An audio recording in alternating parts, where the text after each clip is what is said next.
Okay, folks. Okay, folks. We are back. You already know what it is. You already know what it is. Stay hired. That's my thing. Forgetting how to use the damn live stream now. All right, we're back. Here we go. Osborne Crookshank here, your one and only Blue Swiftly speaker. Back again for another Stay Hired Sunday. You guys know we do this week in and week out. We provide anything that you need, whatever problems, whatever difficulties you may be having, particularly in regards to adding value to your place of work. We're here every Sunday for about 30 minutes a day, breaking down major topics, certain things, and making sure we're doing our part to give you something to add value to your workplace. So before I get into today's topic, I'll just let Kimberly introduce herself, and we'll go from there. I am Kimberly with Art and HR Solutions, and it is great to be here. How was your fourth? The fourth was probably the greatest July 4th I've ever had.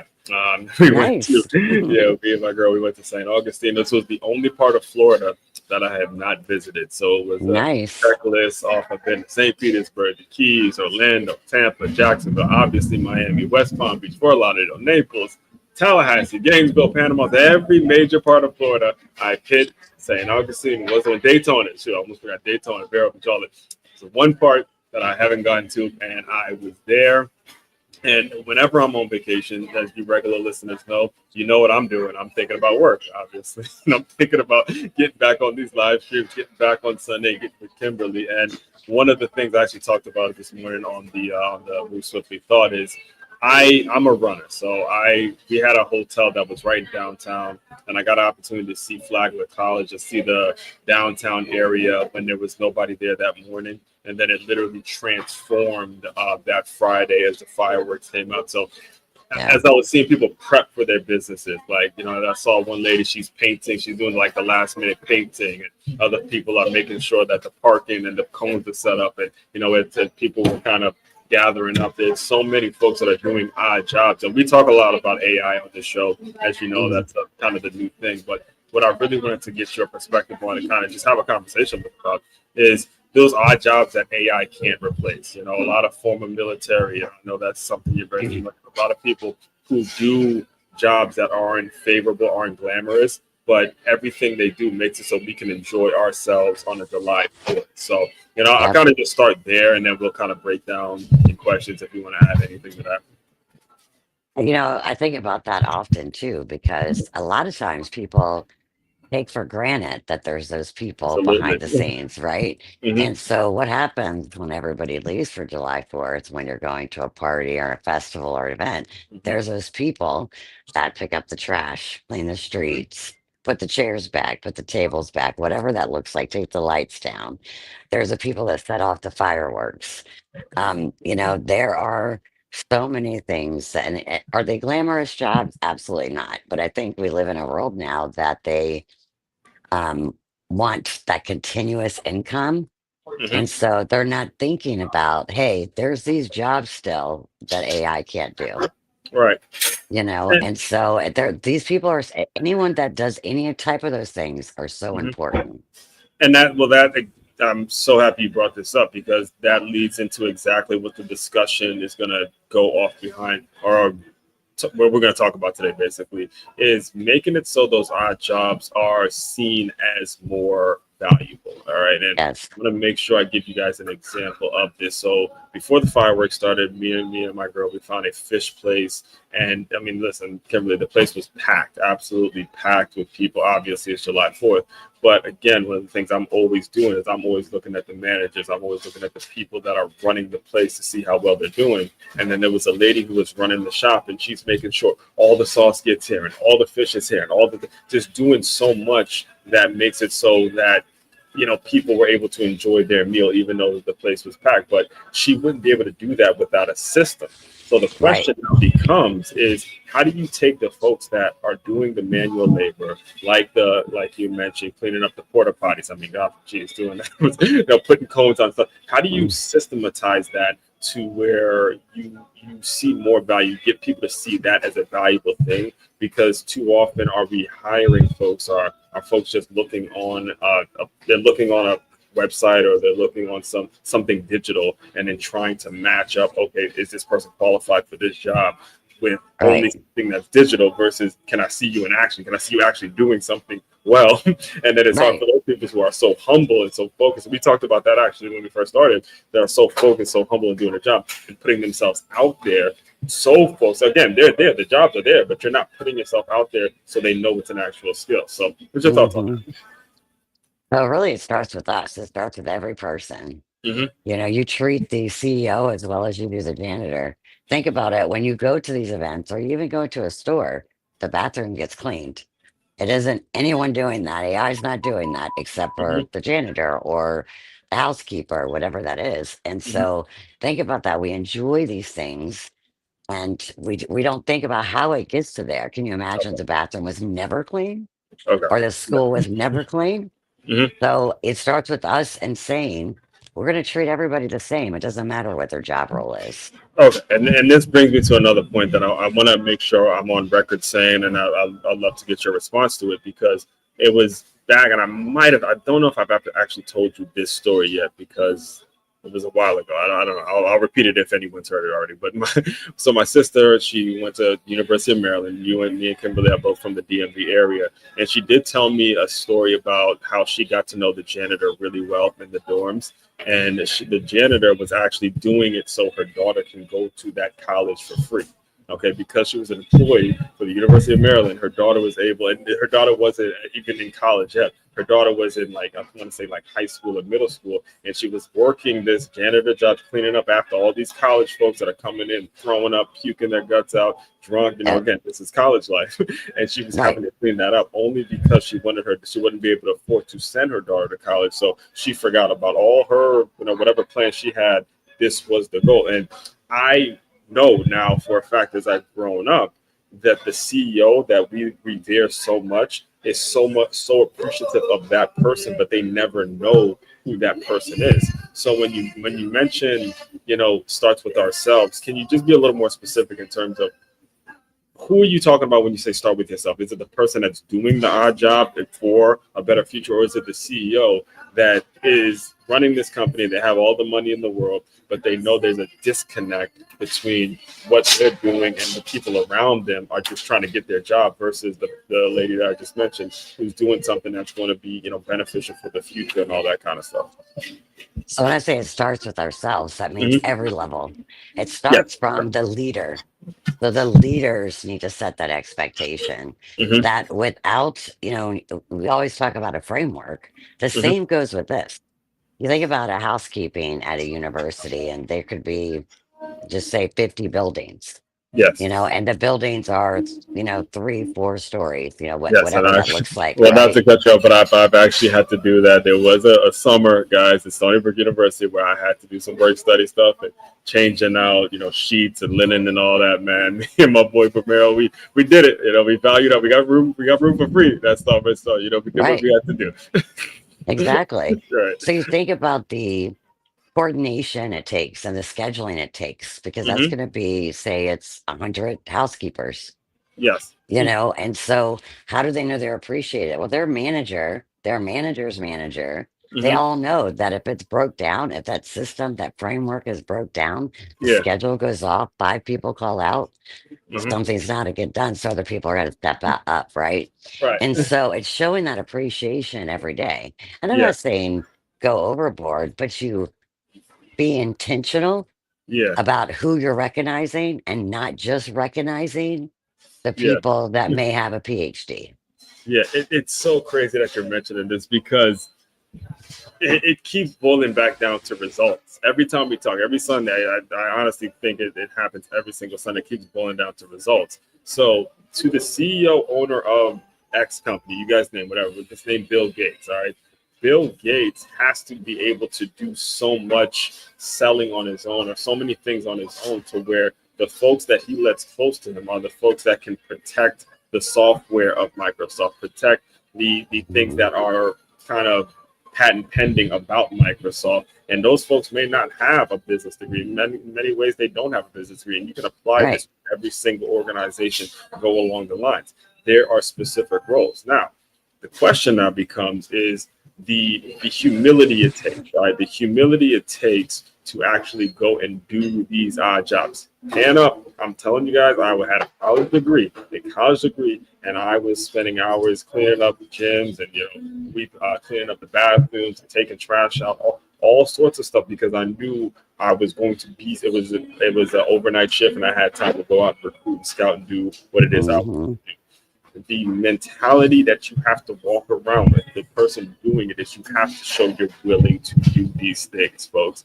You cannot walk around just acting like you have it all figured out because you end up in this corporate ladder that is never ending. It's never going to end. And then there's no foundation built because now in your own head, you deserve a certain salary. You got this PhD, you got this education, and you're walking around saying, I'm owed this certain salary. Well, Oh, I mean, you're going to lose with that mentality versus I'm available, I'm valuable to do this specific thing.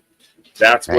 That's where the question becomes now because now AI now does become something that starts to emphasize those sorts of things as we sell ourselves. So, I guess the question now would become, what would be a a solid kind of mix in terms of, hey, there's this odd job that I know AI can't replace versus, all right, well, I got to use AI in some way, shape, form, or fashion to sell all the things. In fact, I'm like, before we started recording, I'm doing this very thing because I'm going to start back my boxing classes.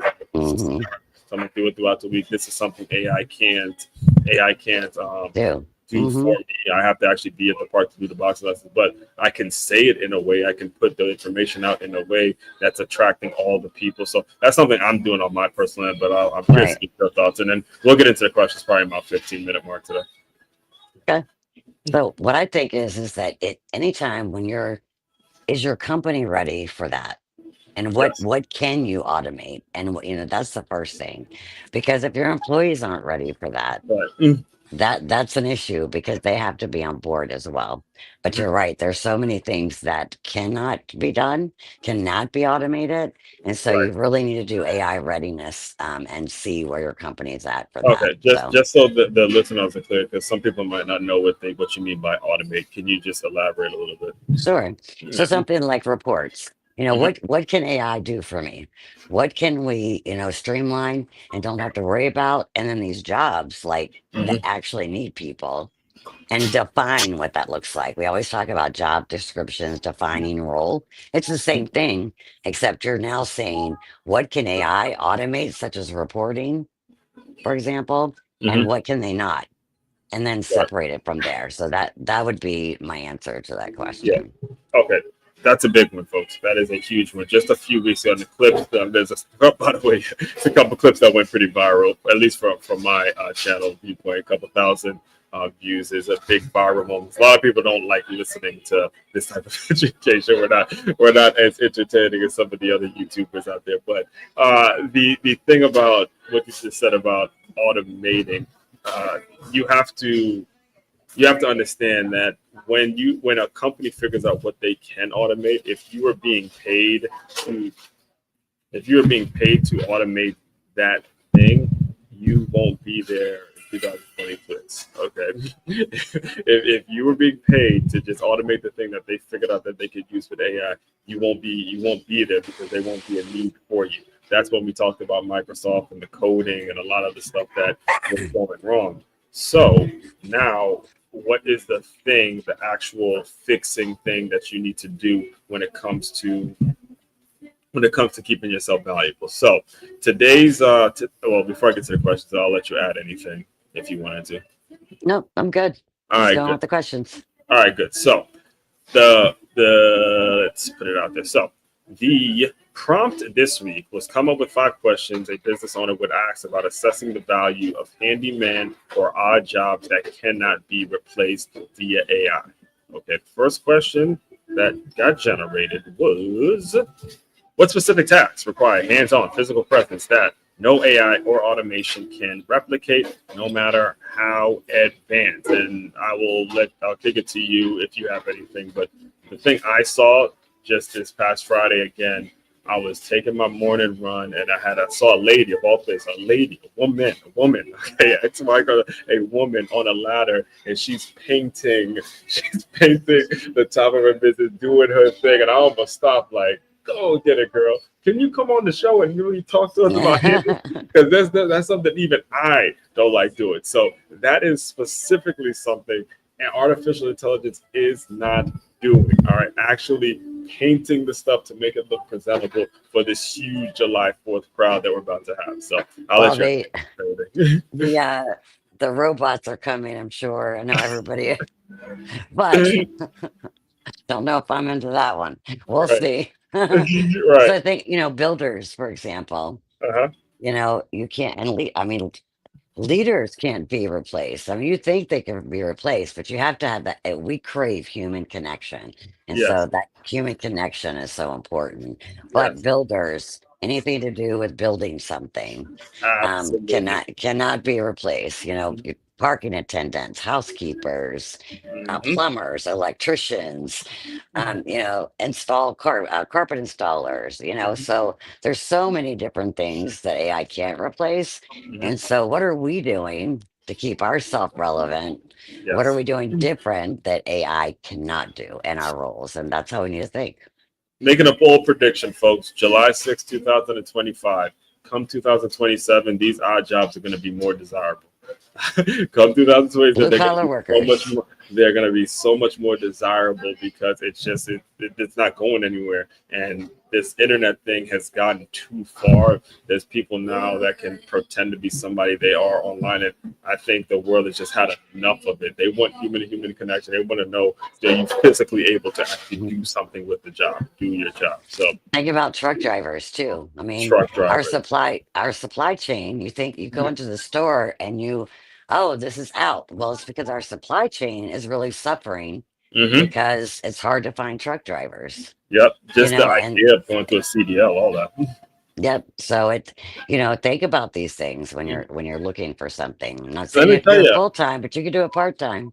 yeah, we had so just before Wednesday, before we left for the trip, we had we at the school I teach. So I teach, for those of you who don't know, I teach at a school named the Center for Creative Education, and we had a presentation from a former military guy. His name is Rob Torillo. Shout out to you, Rob, man. You got to get on the show. Hopefully, we'll get him on the show. He said he'll be down to do it, but he actually trains people on how to train schools and churches and anybody on how to deal with active shooters. And when Nice, the Sandy Hook thing happened, he said his heart was crushed and he had to do something because even he brought up Columbine. And Columbine, these people weren't trained. They would have the whole lockdown method, and right? it was a whole like 4 minutes or something like that, where all they had to do was leave and go to the live. I'm goosebumps thinking about it because I could only imagine being in that.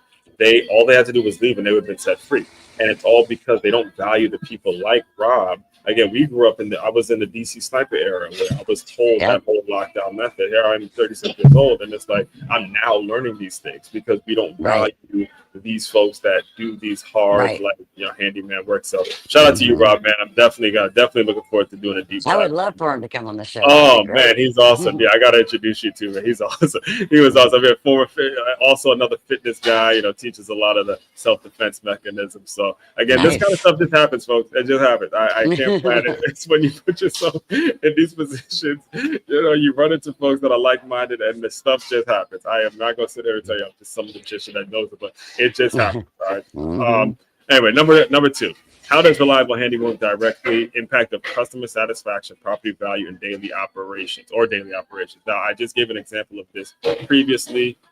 There was so many food spots that we could have stopped at, but they were all packed, so there was no avoiding the whole waiting in line thing. By the time we picked that seafood spot, again, now I'm locked in trying to pick up some notes for what we're going to talk about Sunday, and I see this lady like under pressure, cool. The place is going crazy. There's folks just wanting their food, and she's just like, all right, just follow the system. Get this, get that, boom, boom, boom, boom, boom.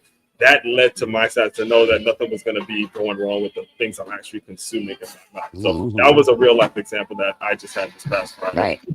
Well, you think about a handyman. I mean, Hmm. HVAC, we're going to do too. So your residential, your home, and then the building that you work in or own. Hmm. So if the HVAC breaks, what are you going to do? If a pipe bursts, what are you going to do? So keeping up on that and having somebody that does a good job, a handyman, is so critical to ensuring that you can continue living in your home or running your business. You just answered the question number three. The real cause of not having someone available for small repairs or odd jobs. Go try to pay for a AC unit. Go try to repair one yourself, and go try to do all of that and try. I no. Me personally, no. Not doing it. Not my field. That is the worst thing to have to do. So having these people available, they just make your life a little bit easier. So pretty much answer number three. Let's go to number Well, something you four. may not know, I can Sure. pretty much fix anything. Hmm. The only thing I do not do is electrical and HVAC. But anything else I can build, I can fix. Oil changing and all that. Yep. Change Oil change. sinks. Change Chasing. sinks. This, yeah, Oh I man, fixed my mom's washer one time, so I'm telling you. And what these a are things HR, that's a handyman. that and it's crazy how much it ties in. It didn't really hit me until the ride back how much it actually ties in. And for those, so this is going to be Kimberly's first time hearing this. By the time we get to Sunday, I'd say Sunday 12 p.m. My mind is kind of locked in on what we're going to talk about. So, what the topic is going to be, and it's only because the stuff we talk about here, Stay Hard Sunday, it's a 24-hour thing. It's every single thing that happened to you throughout the day. If you can't find something to talk about in terms of Stay Hard Sunday, then you're really not focused. You're just really Right. kind of going. There's so much that goes on that you just got to tune in. So, all Mhm. right. So we're on number four. Yes. How can I build long-term trust and consistency with a go-to handyman rather than hiring based on price alone? Man, I one person's name I gotta bring up, Joe, my man Joe. Man, growing up, Joe was one of the family friends, from Trinidad. It's my family's from Trinidad, and Joe fixed our back porch. He fixed our basement. He hooked us up with the firehouse that we put in the fireplace that we put in the house. Every little thing that we asked for, Joe would come in and hook us up with a deal for all the home upgrades. So, Joe, if you're listening, because I was young and I'd come home from school and I'd see Joe working away, putting tiles down, putting carpet down, doing this, doing that. And I'm like, all right, I'm about to go take a nap. He goes, it's them island, the Yankee boys and them. You just come and see. So Joe, and then he was a family friend. So when it came to barbecues and all that kind of stuff, we always invited him up, Right. give him like dinner or something like that if he was working late. So that answers the question right there. Really, these are humble people that, hey, they're just there to do their job, work hard. They're not, there to cause it. They're trying to be productive. So, I mean, You you, have to you might be the deliver Joe. Yeah. consistent results. Yeah. You That's all might you be the can Joe do. based on what you just said. Mhm. Did Yep. you have anything to add? Yeah, it's to deliver consistent results. That's it. Got it. That's how you build a relationship with people and keep your word. All right, final one. Which odd jobs, when handled well, create opportunities for upsells, referrals, or better employees' productivity? Hmm. I'll let you take this one. I mean, I would think that it would be things like an oil change, then you could fix out the parts of their car, stuff like that, doing small things. But I'll let you take it since you're obviously the handyman of the two of us, the better handyman of the two of us. So if you think about it, if you go into somebody's house or even a business and you fix their toilet, you do a great job. Hmm. Oh, well, I noticed that your cabinet is broken or your tile needs fixing. So it's a conversation. You're relationship building, you're pointing out and have a price in mind. I see that your tile is broken there. It'll cost you 250 to go ahead and add that in. Um, you want to go ahead and do that now, or do you want to schedule it for tomorrow at 2 o'clock? You're going to assume that you have that business because you're confident and you're building that relationship by being honest. And if something doesn't need to be fixed, say that too. That last part, Yeah. because there's nothing worse than, I mean, listen, if you go and you take money from something and they find out there's so You few ruined it. and out there, you're gonna ruin your entire business. Because Yep. I actually put this out, and I'll close you guys out with this. I put this part in my first book, Swiftly. I told a story about a mechanic who may be really good, but there's a dealership that comes in and offers a price to all the people that buy a new car to come back to them for their actual car repair. So the great mechanic who wasn't doing things ethically or whatever loses his business because this car dealership comes and takes in all the business. So handyman, you have got to be very ethical in regards to how you take business. 98% of people don't know how to fix a lot of stuff. You can Right. be very ethical in terms of how you charge it. Trust me, there's enough money to go around. You don't have to worry about that. Right. But you have to be very ethical in regards to how There's you. enough people that don't know how to do it that There's no enough one's running people. out. There's corporate deals, man. We had shout out to a guy named Hugo who he cleaned the entire building from buffering floors to cleaning everything that went wrong, and dirt comes in and he's the one doing it. So again, shout out to all you handyman folks out there. Shout out to everyone, Yep. all the former military, former veterans, all the people that are just doing thankless things every single day. We like to celebrate you all every single day, not Every just day. put the life forth there because we know the value of what you guys bring to the table. So I'll kind of close out with that unless there's anything you want to add. We can officially drop the mic for another great. This is what we do. We're gonna drop the mic on that one. That was perfect. Yeah, we're going to officially drop the mic. See you guys next Sunday. Again, main website to check out to dive deeper into all the work I'm doing, makeitmove.com. One-stop shop for your teamwork and your self-development needs. As one Perk Check and Kimberly Move. Check it out. You guys continue to move swiftly. We will talk more soon. See you next time.